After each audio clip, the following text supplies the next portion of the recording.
دیکھیں آپ سب کو پتہ ہے کہ جنگ بدر اسلام کی سب سے پہلی جنگ ہے، اور آج کا دن، آج کی تاریخ جنگ بدر کی تاریخ ہے۔ یہی 17واں روزہ 17 رمضان، اس روزے کی حالت کے اندر ان جانثاروں نے کفر کا مقابلہ کیا اور حق اور باطل کی سب سے پہلا معرکہ یہ اس رمضان کی 17 تاریخ کو واقع ہوا۔ لیکن اس بات کو یاد رکھیں، دیکھیں غزوات جو ہوئے ہیں ان تمام غزووں میں سب سے اول آپ نے یہ بات سنی ہے کہ یہ بدر کا غزوہ ہے، لیکن روایت 3 غزووں کی اس سے پہلے کی بھی ہے کہ 3 غزوے اس سے پہلے بھی ہو چکے ہیں۔ وہ الگ بات ہے کہ ان میں جنگ کی نوبت نہیں آئی، لیکن پھر بھی اس کو غزوہ ہی کہا گیا ہے، اور وہ حضور اکرم صلی اللہ علیہ وسلم کے غزوات میں شریک ہیں۔ دیکھیں ایک روایت جو امام المغازی محمد بن اسحاق رحمۃ اللہ علیہ جو تابعین میں سے ہیں وہ نقل کرتے ہیں، اور باقاعدہ بخاری شریف کے اندر یہ روایت ہے۔ فرماتے کہ میں زید بن ارقم رضی اللہ تعالیٰ عنہ کے پہلو میں بیٹھا تھا کہ اتنے میں ایک شخص نے کہا کہ کم غزن نبی صلی اللہ علیہ وسلم، کہ حضور اکرم صلی اللہ علیہ وسلم نے کتنے غزوات کیے ہیں؟ تو حضرت زید بن ارقم رضی اللہ تعالیٰ عنہ نے فرمایا کہ حضور اکرم صلی اللہ علیہ وسلم نے 19 غزوے کیے، 19 غزوے کیے۔ پھر پوچھا گیا کہ آپ کتنے غزووں میں حضور اکرم صلی اللہ علیہ وسلم کے ساتھ شریک تھے؟ تو زید بن ارقم رضی اللہ تعالیٰ عنہ نے فرمایا کہ میں 17 غزووں میں حضور اکرم صلی اللہ علیہ وسلم کے ساتھ شریک تھا۔ تو پھر پوچھا گیا کہ سب سے پہلا غزوہ کون سا تھا؟ تو فرماتے ہیں راوی محمد بن اسحاق یا ان سے نقل کرنے والے بخاری کے دوسرے روات، وہ کہتے ہیں کہ قال العشیر، کہ عشیر اول عسیراتو، کہ عشیرہ یا عسیرہ، یہ 2 راوی کی طرف سے شک ہے کہ سب سے پہلا غزوہ جو تھا غزوہ عشیرہ تھا یا پھر عسیرہ تھا۔ پھر بعد کے اندر اسی روایت کے آگے فرماتے ہیں کہ میں نے قتادہ سے کہا، تو قتادہ نے کہا کہ عشیرہ، عسیرہ نہیں بلکہ عشیرہ۔ یہ راوی کی جو غلطی ہے، قتادہ نے اس کی غلطی کو دور کر دیا، اسے نسیان کو کہا کہ جو حضور اکرم صلی اللہ علیہ وسلم نے سب سے پہلا غزوہ لڑا ہے وہ عشیرہ تھا، اور اس غزوے کے اندر حضور اکرم صلی اللہ علیہ وسلم ایک روایت کے مطابق 200 اور ایک روایت کے مطابق 150 جابازوں کو لے کر اپنے ساتھ نکلے، اور ارادہ جو تھا، مقصد تھا تجارتی قافلہ۔ مقصد کیا تھا؟ تجارتی قافلہ۔ کیوں؟ کیونکہ مدینہ کا طول بلد اور عرض بلد اس طریقے سے ہے کہ مکہ سے جانے والا ہر قافلہ شام کی طرف وہ مدینے کے نواحی سے گرد سے ضرور گزرتا تھا، اور یہ جگہ وہ تھی جہاں پر انصار مدینہ کا راج تھا۔ جس طریقے سے بخاری کی ایک اور روایت آتی ہے کہ یہ محرکات بتا رہا ہوں، بدر کے محرکات، اصل میں بدر ہوئی کیوں، کہ بخاری کی ایک اور روایت آتی ہے کہ حضرت سعد بن معاذ رضی اللہ تعالیٰ عنہ جو تھے، یہ امیہ بن خلف کے ساتھ ان کی دوستی تھی اسلام سے پہلے بھی، اور اسلام آنے کے بعد بھی تھی۔ تو حضرت جب حضور اکرم صلی اللہ علیہ وسلم نے ہجرت کر لی مدینے کی طرف، تو حضرت سعد رضی اللہ تعالیٰ عنہ گئے عمرہ کرنے کے لیے مکہ، اور جا کر ٹھہرے کس کے پاس؟ امیہ بن خلف کے پاس۔ امیہ بن خلف جب صبح دوسرے دن ان کو طواف کے لیے لے کے جا رہا تھا تو رستے کے اندر ابو جہل ملا۔ ابو جہل نے جب دیکھا امیہ کو تو امیہ سے کہا کہ میں تجھے کیا دیکھتا ہوں کہ تو کس بندے کو اپنے ساتھ لے کر آ رہا ہے؟ یہ تو وہ ہے کہ جس نے ہمارے باغیوں کو پناہ دے رکھی ہے اور ان کی مدد کر رہے ہیں، جو ہمارے دین سے پھر گئے ان کو پناہ دے کر رکھی ہے، کیونکہ مدینے کے سردار ہیں یہ لوگ، تو تم نے ان کو کیا، تو ان کو لے کر کیوں گھوم رہا ہے؟ تو ابو جہل نے کہا کہ میں تو نہیں کرنے دوں گا اس کو عمرہ، میں اس کو طواف نہیں کرنے دوں گا۔ تو حضرت سعد بن معاذ رضی اللہ تعالیٰ عنہ کو غصہ آیا اور آواز بلند ہوئی اور فرمایا کہ تو کیا مجھے روکے گا عمرے سے؟ اگر تو نے مجھے عمرے سے روک دیا تو پھر میں تیری وہ چیز روکوں گا جو تیرے اوپر اس سے زیادہ سخت ہے، تیری وہ چیز روک دوں گا جو اس سے زیادہ سخت ہے۔ وہ کیا تھا؟ وہ یہی تجارتی قافلہ تھا۔ وہ جانتے تھے کہ اگر ان کو تجارتی قافلہ روک دیا گیا پھر یہ کیا کریں گے، پھر تو کچھ بھی نہیں کر سکتے، ان کا تو کھانے پینے کا دار و مدار جو ہے وہ تجارت کے اوپر ہے۔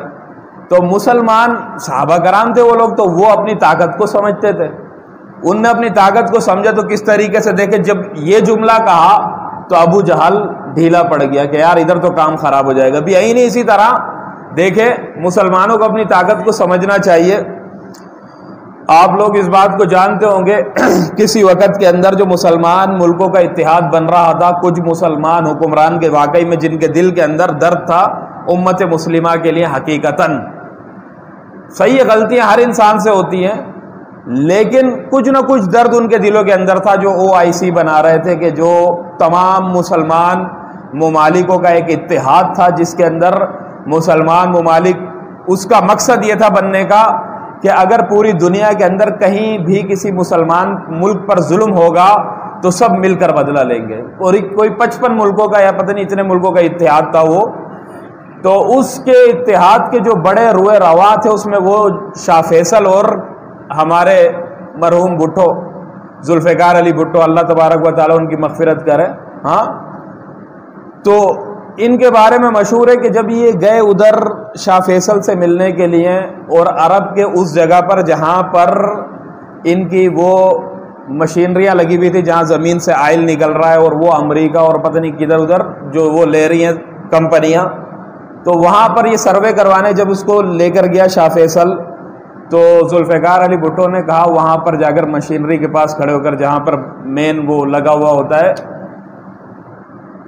پائپ لائن لگی ہوئی ہوتی ہے، تو وہ جگہ تو ایسی ہوتی ہے وہاں پر گیسز نکلتی ہے بڑی خطرناک۔ ہمارے دوست ہیں انجینئر، اس کے وہ بتاتے ہیں کہ اتنی خطرناک گیسیں ہوتی ہے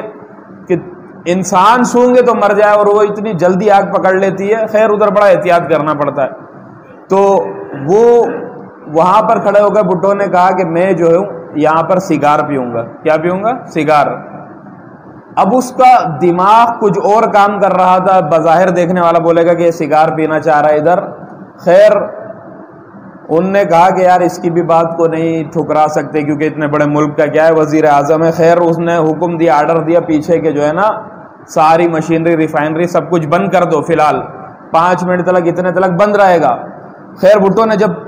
اتنے میں وہ سگار پیا تو پتہ نہیں 5 منٹ کے اندر کتنی فون کال پوری دنیا سے آئی، تو آخر میں اس نے کیا کہا اس کو، شاہ فیصل کو، کہ دیکھو ہمیں اپنی طاقت پہچان لینا چاہیے، ہماری یہ طاقت ہے، مسلمانوں کی یہ طاقت ہے کہ صرف 5 منٹ جب ان کا تیل بند ہوا تو ان کا پورا کاروبار ٹھپ ہو گیا۔ اگر ہم چاہیں تو ان کو گھٹنوں کے اوپر لے کر آ سکتے ہیں۔ اللہ تبارک و تعالیٰ نے مسلمانوں کو اسی طاقت دی ہے، آج بھی دی ہے، لیکن کیا ہے کہ بڑے جو ہیں، جو حکمرانیوں پر ہیں بیٹھے ہوئے، وہ غلام ہیں، اور وہ نہیں چاہتے کہ مسلمانوں کا استبداد اور مسلمانوں کا وہی پرانا جلال دوبارہ سے رونما ہو جائے، اور مسلمانوں کی عزت پھر سے دوبارہ سے منظر عام پر آ جائے، وہ نہیں چاہتے۔ اس لیے انہوں نے بڑوں کو کیا کر کے رکھا ہوا ہے، اپنے ہاتھ میں کر کے رکھا ہے۔ خیر حضرت سعد بن معاذ رضی اللہ تعالیٰ عنہ نے فرمایا کہ چل تو مجھے روک کر دکھا، پھر میں تجھے اس سے زیادہ سخت چیز جو ہے اس سے روک دوں گا، مطلب تیرا تجارتی قافلہ روکوں گا، پھر تو کیا کرے گا۔ اتنے میں یہ حضرت سعد بن معاذ کی آواز تیز تھی، تو اس نے امیہ بن خلف نے کہا کہ اے سعد، یہ سید ہے، سردار ہے، یہ سردار ہے اس علاقے کا، یہ خان ہے، یہ بڑا ہے، چودھری ہے، اس سے اس طریقے سے بات نہیں کر۔ تو حضرت سعد بن معاذ ایک دم غصے میں اس کی طرف مخاطب ہوئے، حالانکہ دوست تھا، کہا تو چپ کر، تیرے بارے میں بھی اللہ کے رسول نے مجھے بتایا ہے کہ تجھے اللہ کے رسول اور ان کے صحابہ قتل کریں گے، تو بھی مرے گا، تو بھی کتے کی موت مر جائے گا۔ ایک دم جب اس نے یہ بات سنی، بولا کس جگہ پر، کس موقع پر اور کس جگہ پر؟ تو حضرت سعد نے فرمایا میں نہیں جانتا ہوں، بس اللہ کے رسول نے بتایا کہ یہ مریں گے اور تو بھی مرے گا۔ تو یہ کہتے ہیں اس کے اوپر اتنا خوف طاری ہوا کہ یہ گھر پہ بھاگا، اور گھر پہ بھاگنے کے بعد اپنی بیوی سے کہا کہ اے ام صفوان، تجھے پتہ ہے کہ سعد نے مجھے کیا کہا، میرے یسربی ساتھی نے کیا بولا، کیا کہا کہ محمد صلی اللہ علیہ وسلم میرے قتل کا ارادہ رکھتے ہیں، اور خدا کی قسم وہ مجھے قتل کریں گے۔ تو بیوی نے بھی ایک دم پوچھا، ان لوگوں کا یقین دیکھو، کافر تو تھے لیکن اللہ کے رسول کی بات پر یقین دیکھو۔ بیوی نے بھی ٹھک کر کے پوچھا بتا کون سی جگہ پر، بتایا کہ کس جگہ پہ تجھے قتل کیا جائے گا؟ کہا یہ نہیں پتا، بس یہ بتایا کہ قتل کیا جائے گا، تو مجھے یقین ہے کہ وہ قتل کریں گے، لہٰذا اب میں مکے سے باہر نہیں نکلوں گا، اور اگر نکلوں گا تو پھر میں ایک زبردست اونٹنی لے آؤں گا جس کو خوب کھلاؤں گا پلاؤں گا اور تیز رفتار ہو، اور جہاں پر بھی جاؤں گا قافلے کے ساتھ اس کو اپنے ساتھ لے کر چلوں گا، اور کدھر بھی پڑاؤ کروں گا خیمے کی جو تناب ہے اس کے ساتھ باندھوں گا، تاکہ اگر محمد رسول اللہ نے حملہ کیا تو میں بھاگ جاؤں۔ اور یہی ہوا۔ جب پھر دیکھیں یہی محرکات تھے، حضور اکرم صلی اللہ علیہ وسلم نے ایک دفعہ عشیرہ 150 یا 200 صحابہ کو لے کر نکلے، آگے جا کر جنگ نہیں ہوئی۔ اس کے بعد بواد کا، اس کے بعد کیا ہوا؟ بواد ایک پہاڑ کا نام ہے، اس میں بھی حضور اکرم صلی اللہ علیہ وسلم گئے یہی قافلہ پکڑنے کے لیے، لیکن ادھر بھی جنگ نہ ہوئی اور قافلہ نکل گیا۔ اور تیسرے نمبر پر ابوا، اس کے اندر حضور اکرم صلی اللہ علیہ وسلم گئے تو وہاں پر بھی قافلہ نکل گیا اور نکل کے چلا گیا۔ تو دیکھیں یہ 3 مرتبہ حضور اکرم صلی اللہ علیہ وسلم سے قافلہ بچ گیا، تینوں مرتبہ حضور اکرم صلی اللہ علیہ وسلم قافلے کے اوپر حملہ کرنے کے لیے جو کفار کا قافلہ تھا اس کے لیے جاتے تھے، لیکن تینوں بار بچا۔ چوتھی بار حضور اکرم صلی اللہ علیہ وسلم جب نکلے صحابہ کرام کو لے کر، تو اس وقت بھی جو قافلے کی جو سرداری کر رہا تھا وہ حضرت ابو سفیان رضی اللہ تعالیٰ عنہ تھے، اور حضرت ابو سفیان رضی اللہ تعالیٰ عنہ بڑے ہوشیار بڑے ذہین تھے۔ یہ ایک مقام پر پہنچے، وہاں پر پہنچنے کے بعد ان سے کسی نے کہا کہ کچھ لوگ مدینے سے آئے، کچھ لوگ آئے تھے جو تمہارا پوچھ رہے تھے۔ تو اس نے کہا، ابو سفیان نے ایک جگہ پہ پڑاؤ کیا، بندے سے پوچھا کہ اچھا کون لوگ تھے، تم بتا سکتے ہو؟ کچھ بتایا؟ انہوں نے کہا کہ نہیں، انہوں نے تو کچھ نہیں بتایا۔ ہاں بولا یہ سامنے جگہ یہاں پر ان نے اپنے اونٹ باندھے تھے۔ تو ابو سفیان گئے اور وہ جو اونٹ کی مینگنیاں ہوتی ہیں اس کا لید ہوتا ہے وہ اٹھایا اور اس کو توڑا۔ جب توڑا تو اس کے اندر سے کھجور کی گٹھلی نکلی۔ تو حضرت ابو سفیان نے اپنے قافلے سے کہا کہ بھائی چلو، یہ مدینے والے ہیں، کیونکہ مدینے میں کھجور اتنی وافر مقدار میں کہ انسان کا پیٹ بھر جاتا ہے تو جانوروں کو بھی کھلاتا ہے، یہ مدینے والے تھے، تبھی ان کے کھجور کے جو وہ ہے اونٹوں کے پخانے کے اندر کھجوروں کی گٹھلیاں نکل رہی ہیں۔ تو خیر ان نے تو واپسی کا وہ کیا ارادہ، لیکن ساتھ ساتھ زمزم غفاری ایک شخص تھا، اس کو پیسے دے کر بھیجا کہ جا ہم سے پہلے مکے پہنچ کر جانے کے بعد وہاں پر ان کو بتا دے کہ اپنے قافلے کی خبر لو، وگرنہ سب کا سب مال گیا۔ زمزم غفاری جب مکے پہنچا تو اس نے ادھر جا کر وہی جو اپنا روایتی انداز تھا استغاثے کا، اپنے کرتے کو پھاڑا، اور پھاڑنے کے بعد وہاں پر اس نے چیخیں لگائی کہ اے اہل مکہ ذرا خبر لو اپنے قافلے کی، تمہارا قافلہ تو لوٹ گیا۔ اب جب یہ بات مکے کے اندر پھیلی تو پورے مکے میں کوہرام مچ گیا۔ کیوں؟ کیونکہ یہ اتنا بڑا قافلہ تھا تجارتی کہ مکے کی ایک ایک عورت بھی نہیں بچی تھی کہ اس نے بھی اپنا مال اس میں لگایا تھا۔ اس وقت کے دور کے حساب سے کوئی 50,000 درہم کا مال تھا، 50,000 درہم، جو آج کے دور میں کوئی بن رہا ہے 25 کروڑ یا 25 لاکھ یا 25 کروڑ یا اس سے بھی زیادہ۔ تو اتنا زیادہ مال تھا، وہ ان کی تمام آمدنی اس کے اندر جمع پونجی تھی۔ تو سب کھڑے ہوئے اور یکجٹ ان لوگوں نے لشکر کو تیار کرنا شروع کیا، اور ابو جہل جو تھا وہ اس لشکر کا سردار تھا، ابو جہل اس لشکر کا سردار تھا، اور سب کو کیا کر رہا تھا؟ برانگیختہ کر رہا تھا۔ امیہ بن خلف نے جب کہا کہ میں نہیں جاؤں گا تو امیہ بن خلف کو آر دلائی، اور دلاتا رہا یہاں تک کہ اس کو کہا کہ اگر تو نہیں نکلے گا تو سردار ہے، پھر یہ اور لوگ کہاں نکلیں گے، لہٰذا تو نکل۔ تو امیہ بن خلف بھی نکلا اسی حال کے اندر کہ اٹھنی ساتھ تھی اور خیمے کی تناب کے ساتھ جدھر پڑاؤ کرتا تھا باندھتا تھا۔ تو دیکھیں ان لوگوں نے اتنی سختی کی کہ ایک ایک بندے کو نہیں چھوڑا۔ ادھر حضور اکرم صلی اللہ علیہ وسلم نے کسی کو بدر کے موقع میں کسی پر سختی نہیں کی، جیسے حضرت کعب بن مالک رضی اللہ تعالیٰ عنہ فرماتے ہیں کہ میں نے حضور اکرم صلی اللہ علیہ وسلم کے ساتھ تمام غزووں کے اندر شرکت کی،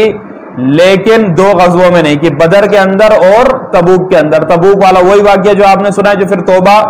ان کی پھر توبہ کے اوپر وہ آیت نازل ہوئی، اور بدر کے اندر فرمایا، بدر کے اندر تو اللہ کے رسول نے خود ہی مجھے نہیں کہا، اللہ کے رسول نے فرمایا تھا کہ جس کو نکلنا ہے نکلے اور جس کو رہنا ہے وہ رہے۔ تو لہٰذا بہت ہی کم 313 صحابہ نکلے تھے۔ یہ اللہ کے رسول نے حکم نہیں کیا تھا، حکم کیا ہوتا تو صحابہ اس وقت زیادہ تھے، کم نہیں تھے، صرف 313 نہیں تھے، زیادہ تھے، نکل جاتے۔ لیکن یہ اصل میں حضور اکرم صلی اللہ علیہ وسلم کے ذہن و گمان میں بھی نہیں تھا کہ جو نا جنگ ہوگی، ذہن و گمان میں بھی نہیں تھا جنگ ہوگی، نہ صحابہ کے، اور یہ چل دیے۔ لیکن آدھے راستے پر جب پہنچے، وہاں پر جانے کے بعد جب قافلہ تو نکل گیا، تو وہاں پر اللہ تبارک و تعالیٰ نے یہ وعدہ نازل فرمایا کہ دو قافلوں میں سے ایک قافلہ دو فوجوں میں سے ایک فوج میں تمہیں دوں گا، اب وہ تمہاری مرضی ہے کہ ابو سفیان والا لے لو یا پھر ابو جہل والا لے لو۔ اور اللہ تبارک و تعالیٰ فرما رہے کہ تم لوگ تو یہ پسند کر رہے تھے، کیوں رمضان کا مہینہ تھا اور بغیر تیاری کے آئے تھے، تو اس وقت تم یہ پسند کر رہے تھے کہ ہمیں جو بغیر تکلیف کے مل جائے کون سا ابو سفیان والا، وہ صحیح ہے اور وہ والا نہ ملے۔ لیکن اللہ تبارک و تعالیٰ کا ارادہ اور اللہ تبارک و تعالیٰ کی مشیت کچھ اور تھی۔ اللہ تبارک و تعالیٰ یہ چاہتے تھے کہ یک بارگی کے اندر کفر کو ایک ایسی ضرب لگ جائے کہ پورے عالم کے اندر مسلمانوں کی ایک دھاک بیٹھ جائے، اور اللہ تبارک و تعالیٰ نے اس طریقے سے یہ معاملہ رچا کہ اللہ تبارک و تعالیٰ نے پہلے خبر کی نہیں اپنے رسول کو، پہلے نکلوا دیا۔ اگر پہلے خبر ہوتی تو ایک لشکر بڑا وہاں سے آتا مدینے سے، لیکن اللہ تبارک و تعالیٰ چاہتے تھے کہ کم آئے اور کافر ان کے تین گنا زیادہ ہو، اور وہی ہوا۔ اور جب ہوا تو پھر اللہ تبارک و تعالیٰ کی مدد ہے اور نصرت نازل ہوئی۔ تو پھر جب یہ وہاں سے قافلہ چلا، وہ ابو جہل والا وہ قافلہ اس انداز کے اندر چلا کہ جب یہ مکے کے قریب پہنچ گیا تھا تو وہاں سے پیچھے سے ابو سفیان مدینے کے قریب پہنچ گیا تھا، تو ابو سفیان مکے پہنچے تھے، اور مکے میں پہنچنے کے بعد وہاں سے انہوں نے اپنا ایک پیغام بھیج دیا تھا ان کو کہ بھئی ہم خیریت سے پہنچ گئے، آپ واپس آ جاؤ۔ تو ابو جہل کو ایک اتنا، یہ فرعون مکہ، اس کو ایک اتنا تکبر اور اتنا وہ تھا زوم کہ اس نے کہا کہ نہیں، جب تک میں مدینے پہنچ کر ادھر 3 دن عیاشی نہ کر لوں، 3 دن کا کیمپ لگا کر ادھر خوب عورتیں نچاؤں گا، گانے سنوں گا اور پھر شراب پیوں گا، کیونکہ شراب کے بڑے بڑے مٹکے ساتھ لے کر نکلے تھے، تو تاکہ میں انہیں دکھا کر آؤں مسلمانوں کو، دیکھو ہمارا دبدبہ کیسا ہے، اس انداز میں نکلا تھا۔ اب اللہ تبارک و تعالیٰ تبھی فرماتے کہ وَلَا تَكُونُوا كَالَّذِينَ خَرَجُوا مِن دِيَارِهِمْ بَطَرًا وَرِيَاءَ النَّاسِ، کہ تم لوگ ان جیسے نہیں ہو جانا جو اپنے شہر سے نکلے اتراتے ہوئے اور لوگوں کو دکھلاتے ہوئے۔ اتراتے ہوئے نکلے تھے کہ آج مسلمانوں کو ختم کر دیں گے، اور دکھلاتے ہوئے کہ دیکھو ہماری شان اور شوکت کیسی ہے۔ لیکن اللہ تبارک و تعالیٰ کو کچھ اور منظور تھا۔ جب یہ ہو چکا تو پھر اب اللہ کے رسول نے مشورے طلب کرنا شروع کیے صحابہ کرام سے۔ اب صحابہ نے مشورے دیے، اللہ کے رسول فرما رہے ہیں اشیروا علیہ یا ایھا الناس، کہ اے لوگوں ذرا مجھے مشورہ دو کہ کیا کرنا ہے۔ تو حضرت ابو بکر صدیق رضی اللہ تعالیٰ عنہ کھڑے ہوتے ہیں، فرماتے کہ یا رسول اللہ، اللہ نے جو حکم کیا ہے وہ کرو، ہم آپ کے ساتھ ہیں۔ پھر اللہ کے رسول کہتے ہیں تو پھر حضرت عمر رضی اللہ تعالیٰ عنہ کھڑے ہوتے ہیں۔ پھر حضور اکرم صلی اللہ علیہ وسلم نے پھر کہا تو پھر حضرت مقداد بن اسود رضی اللہ تعالیٰ عنہ کھڑے ہوئے، اور کھڑے ہونے کے بعد فرمایا کہ یا رسول اللہ، اللہ تبارک و تعالیٰ نے جو آپ کو کہا ہے آپ وہ کریں، آپ اس بات کی فکر نہ کریں کہ ہم آپ کا ساتھ نہ دیں یا پھر ہم یوں کر لیں جس طریقے سے وہ بنی اسرائیل نے کہا تھا حضرت موسیٰ علیہ السلام سے کہ اذهب انت وربک فقاتلا انا ہاہنا قاعدون، کہ آپ جائیں اور آپ کا رب جائے ادھر جا کے لڑے، ہم تو ادھر بیٹھے ہیں۔ ایسا نہیں ہے، اگر آپ ہمیں برق الغامات تلک لے کر جائیں گے تو ہم وہاں پر بھی جائیں گے۔ برق الغامات یمن یا پھر حبشہ کے اندر بہت دور کی جگہ تھی، بڑی خطرناک دشوار گزار، فرمایا ادھر بھی جا کر ہم آپ کے ساتھ لڑیں گے، ہم آپ کے ساتھ لڑیں گے، آپ کے دائیں بھی لڑیں گے، بائیں بھی لڑیں گے، آپ کے آگے بھی لڑیں گے، پیچھے بھی لڑیں گے، ہم اب کٹ کے گر جائیں گے لیکن آپ کا ساتھ نہیں چھوڑیں گے۔ تو فرماتے ہیں کہ حضور اکرم صلی اللہ علیہ وسلم کا چہرہ مبارک منور ہو گیا، اور حضور اکرم صلی اللہ علیہ وسلم نے حضرت اسود رضی اللہ تعالیٰ عنہ کے حق میں دعا کی۔ حضرت ابن مسعود فرماتے تھے کہ ایک کاش کہ یہ تقریر میں نے کی ہوتی۔ حضرت مقداد نے جو تقریر اور جو اپنا جوش اور جذبہ دکھایا، اس وقت جو مقداد کو اس پر جو انعام ملا، اس وقت وہ انعام کسی کو بھی نہیں ملا۔ ہاں، پھر اس کے بعد حضور اکرم صلی اللہ علیہ وسلم دوبارہ حضور اکرم صلی اللہ علیہ وسلم نے فرمایا کہ اشیروا علیہ یا ایھا الناس، کہ مجھے مشورہ دو اے لوگو۔ تو اب سب نے تو مشورہ دے دیا تھا، مکیوں نے تو مشورہ دے دیا تھا، اب اللہ کے رسول بار بار مشورہ کیوں مانگ رہے تھے؟ یہاں پر مشورہ اس لیے مانگ رہے تھے کہ انصار کا جو وعدہ تھا حضور اکرم صلی اللہ علیہ وسلم کے ساتھ، وہ مدینے کے اندر رہ کر تھا کہ ہم آپ کی مدد کریں گے۔ اس بات کا کوئی عہد و پیمان نہیں تھا کہ مکے سے مدینے سے باہر بھی مدد ہوگی۔ تو اللہ کے رسول بار بار اس لیے مشورہ طلب کر رہے تھے کہ انصار کی رائے کیا ہے۔ آخرکار حضرت سعد بن معاذ یا سعد بن عبادہ رضی اللہ تعالیٰ عنہ سمجھ گئے، جو انصار کے صحابہ وہ سردار تھے، وہ کھڑے ہوئے اور کھڑے ہو کر کہا کہ یا رسول اللہ، ہم نے اللہ تبارک و تعالیٰ پر ایمان لایا ہے اور آپ کو ہم نے مانا ہے اور آپ سے ہم نے عہد و پیمان کیے ہیں، ہم ہر حال میں آپ کے ساتھ مدد کریں گے، ہم صرف مدینے کے اندر ہی آپ کی مدد کے پابند نہیں ہیں، کیونکہ آپ ہمارے رسول ہیں، آپ جو حکم کریں گے، جو اللہ نے آپ سے کہا ہے وہ ہم کریں گے۔ اگر آپ یہ کہیں کہ ہم